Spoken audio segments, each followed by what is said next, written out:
BTTH episode ke-12. Melanjutkan cerita sebelumnya. Melihat pemuda tampan yang gembira, alis tipis Sun Er berkerut. Tidak memperhatikan panggilannya, dia berbalik. Nona Sun Er. Melihat Sun Er dari samping, pemuda tampan tapi pucat itu segera menjadi cemas dan dengan cepat menyeberang untuk menghalanginya dari depan. Dihalangi oleh pemuda itu, Sun Er menghentikan langkahnya. Sepasang mata panjang dan indahnya dengan malas menyipit menatapnya. Namun dia tidak mengucapkan sepatah kata pun. Nona Sun Er, ditatap oleh pupil yang seperti tetesan air dan meskipun dia terbiasa menggoda wanita cantik, nafasnya menjadi agak terburu-buru. Lidahnya yang pandai telah kehilangan semua kegunaannya untuk saat ini. Tuan Muda Jia Laiao, jika tidak ada sesuatu yang mendesak, tolong minggir.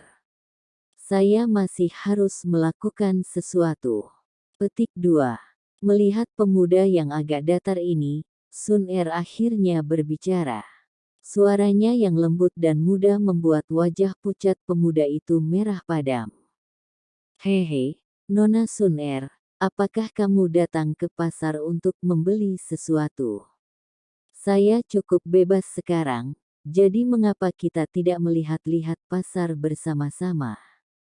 Menarik napas dalam-dalam di benaknya, senyum Jia Laiao terbuka dan lembut.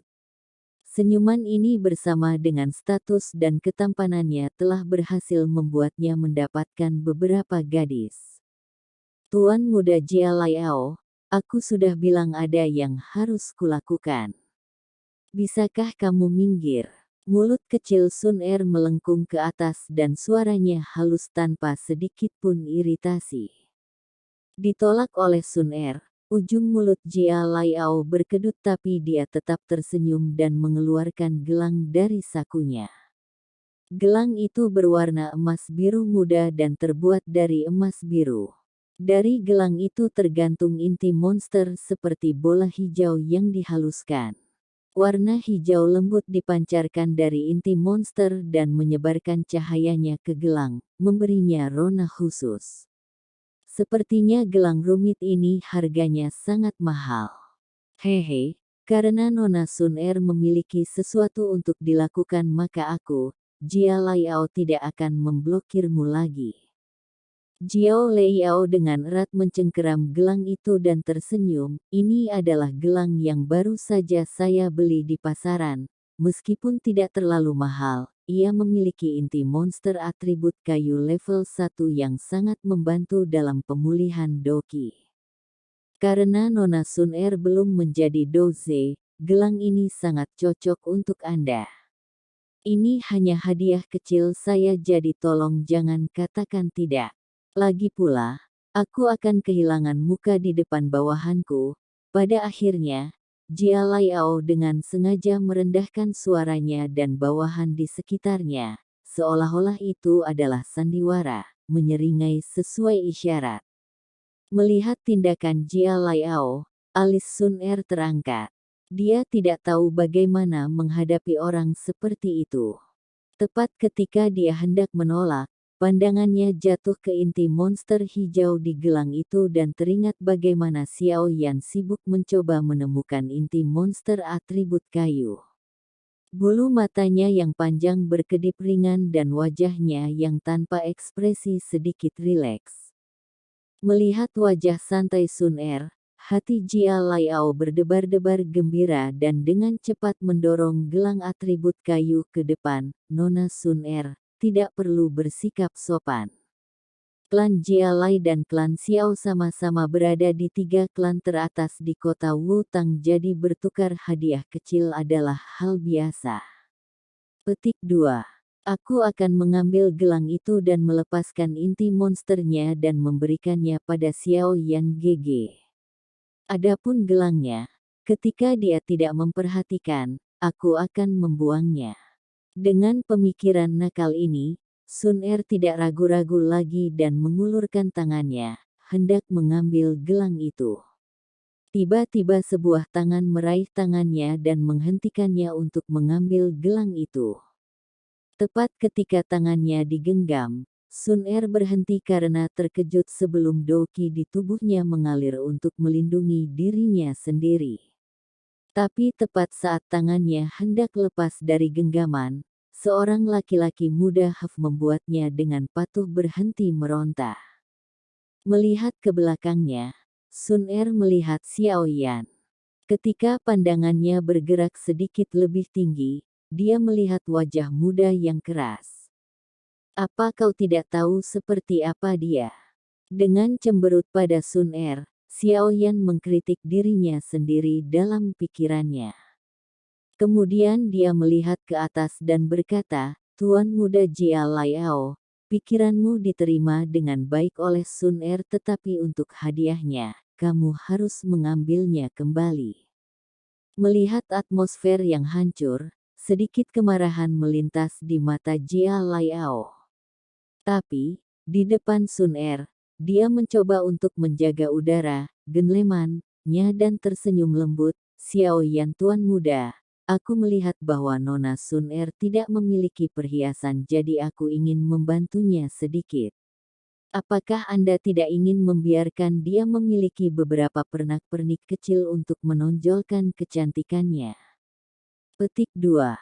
Menghela nafas tanpa daya, Xiao Yan melirik gelang atribut kayu di tangan Jia Laiao dan mengeluarkan gelang hijau lainnya dan dengan sedikit frustrasi, bertanya, apakah kamu benar-benar menyukai gelang? Ini dia, jangan mengambil barang orang lain tanpa alasan. Saya sudah memberitahu Anda bahwa tidak ada yang namanya makan siang gratis. Orang yang menawarkan barang gratis selalu memiliki motif tersembunyi. Dengan penampilan polosmu, kamu mungkin telah dijual oleh seseorang dan tetap tidak tahu apa yang telah terjadi. Petik 2. Mendengar perkataan Xiao Yan yang jelas ditujukan padanya, wajah Jia Laiao menjadi dingin. Tetapi ketika dia melihat gelang di tangan Xiao Yan, dia tidak bisa menahan tawa. Gelang di tangan Xiao Yan, dari sudut pandang material, tidak bisa lebih mahal dari 5 koin emas.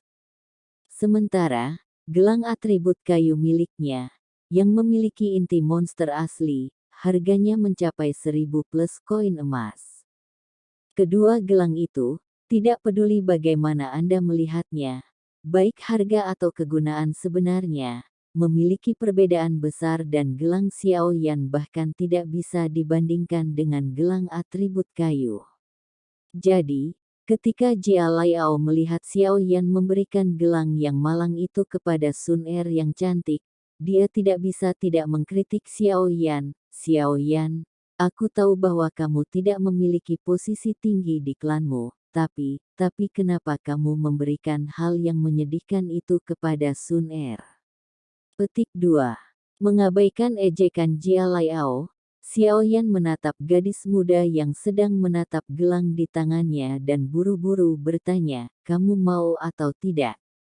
Jika tidak, saya akan membuangnya. Itu hanya 2-3 koin emas.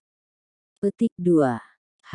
Mendengar perkataan Xiao Yan, tidak hanya Jia Laiao mulai tertawa, bawahannya juga mulai menertawakan Xiao Yan dengan nada mengejek. Tapi tawa yang mengejek tidak berlanjut lama sebelum dipotong seolah-olah leher mereka baru saja dipotong.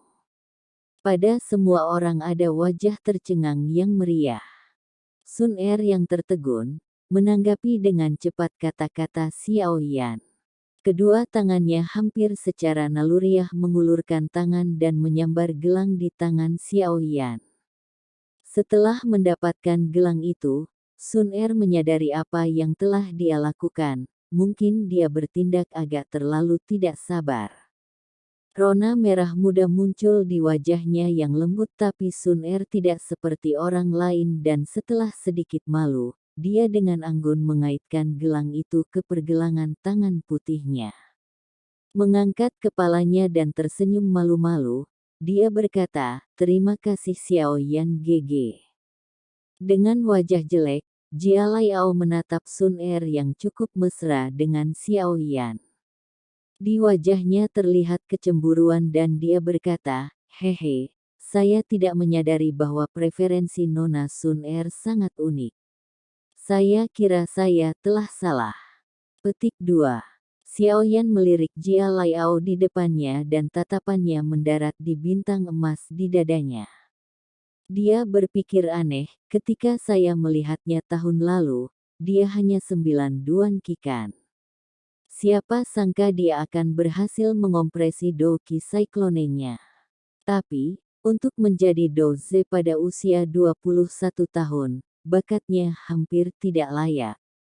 Melihat bahwa Jia Laiao tidak berniat pergi, Xiaoyan mengerutkan bibirnya. Dia tidak terpengaruh oleh kekuatan dan status di belakang Jia Laiao dan karena klan Xiao dan klan Jia Lai tidak memiliki hubungan baik sejak awal, tidak perlu baginya untuk bertindak rendah hati. Mengelus hidungnya, Xiaoyan dengan ringan berkata, "Tuan muda Jia Liao, kebiasaan main wanita Anda diketahui oleh seluruh kota Wutang. Sun Er masih muda dan tidak punya waktu untuk bermain-main dengan permainan godaanmu, jadi semoga kamu bisa mengejar gadis lain di masa depan." Petik 2. Menjauhlah dari dia. Setelah berbicara dengan Jia Laiao, Xiaoyan mengabaikan wajah hijau Jia Laiao dan menggunakan usianya sebagai keuntungan untuk berbicara dengan arogan kepada Sun Er. "Baik." Mata lincah Sun Er berkedip dan mengangguk tanpa ragu-ragu. Baginya, Jia Laiao hanyalah orang asing yang dia lihat beberapa kali sementara Xiaoyan, baginya, tak tergantikan. Karena Xiaoyan menyuruhnya menjauh dari Jia Laiao, dia hanya akan menjauh darinya. Pilihan itu tidak sulit bagi Sun Er.